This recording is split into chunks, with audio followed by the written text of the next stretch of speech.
श्रीमद् भगवद गीता यथारूप। अध्याय 14 प्रकृति के 3 गुण। श्लोक संख्या 5। सत्वं रजस्तम इति गुणां प्रकृतिसंभवां निबध्नन्ति महाबाहो देहे देहिनमव्ययम्। भौतिक प्रकृति 3 गुणों से युक्त है। यह सतो रजो तथा तमो गुण हैं। हे महाबाहु अर्जुन, जब शाश्वत जीव प्रकृति के संसर्ग में आता है तो वह इन गुणों से बंध जाता है। दिव्य होने के कारण जीव को इस भौतिक प्रकृति से कुछ भी लेना देना नहीं है। फिर भी भौतिक जगत द्वारा बद्ध हो जाने के कारण वह प्रकृति के 3 गुणों के जादू के वशीभूत होकर कार्य करता है, क्योंकि जीवों को प्रकृति की विभिन्न अवस्थाओं के अनुसार भिन्न भिन्न प्रकार के शरीर मिले हुए हैं। अतएव वे उसी प्रकृति के अनुसार कर्म करने के लिए प्रेरित होते हैं। यही अनेक प्रकार के सुख और दुख का कारण है। तत्र सत्वं निर्मलत्वात् प्रकाशमानामयम् सुख संगेन बध्नाति ज्ञान संगेन चानघ। हे निष्पाप सतोगुण अन्य गुणों की अपेक्षा अधिक शुद्ध हो जाने के कारण प्रकाश प्रदान करने वाला और मनुष्यों को सारे पाप कर्मों से मुक्त करने वाला है। जो लोग इस गुण में स्थित होते हैं वे सुख तथा दुख के भाव से बंध जाते हैं। प्रकृति द्वारा बद्ध किए गए जीव कई प्रकार के होते हैं। कोई सुखी है, कोई अत्यंत कर्मठ है, तो कोई दूसरा असहाय है। इस प्रकार के मनोभाव ही प्रकृति में जीव की बद्धावस्था के कारण स्वरूप हैं। भगवद गीता के इस अध्याय में इसका वर्णन हुआ है कि वे किस प्रकार भिन्न भिन्न प्रकार से बद्ध हुए।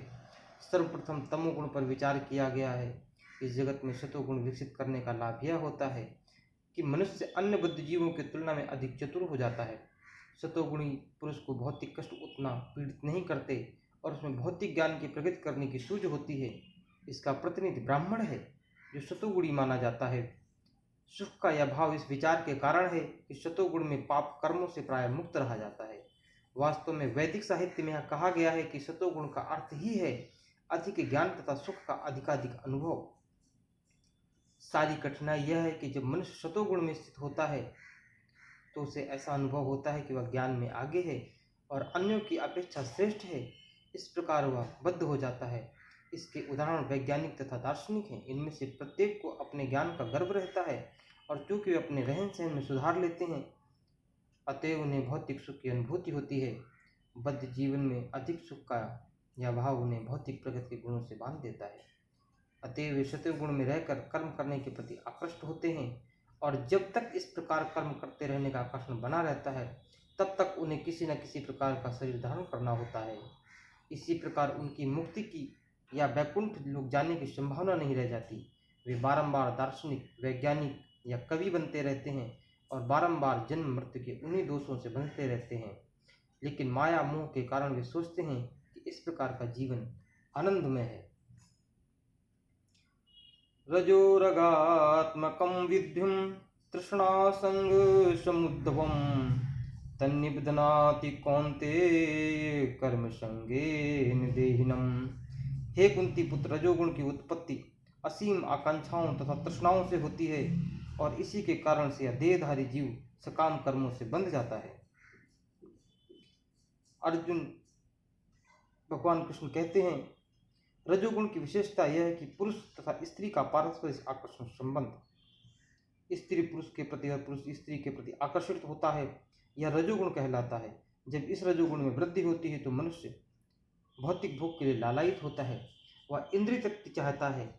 इस इंद्रिय तृप्ति के लिए वह रजोगुणी मनुष्य समाज में या राष्ट्र में सम्मान चाहता है और सुंदर संतान, स्त्री तथा घर सहित सुखी परिवार चाहता है। ये सब रजोगुण के प्रतिफल हैं। जब तक मनुष्य इनकी लालसा करता रहता है तब तक उसे कठिन संक्रम करना पड़ता है। यहाँ पर यह स्पष्ट कहा गया कि मनुष्य अपने कर्म फलों से संबद्ध होकर ऐसे कर्मों में बंध जाता है। अपनी स्त्री, पुत्रों तथा समाज को प्रसन्न करने के लिए, अपनी प्रतिष्ठा बनाए रखने के लिए मनुष्य कर्म करता है। अतः सारा संसार ही न्यूनाधिक रूप से रजोगुणी है। जो आधुनिक सभ्यता में रजोगुण का मानदंड ऊंचा है, प्राचीन काल में सतोगुण को उच्च अवस्था माना जाता था। यदि सतोगुणी लोगों की मुक्ति नहीं मिल पाती तो रजोगुणी उनके विषय में क्या कहा जाए।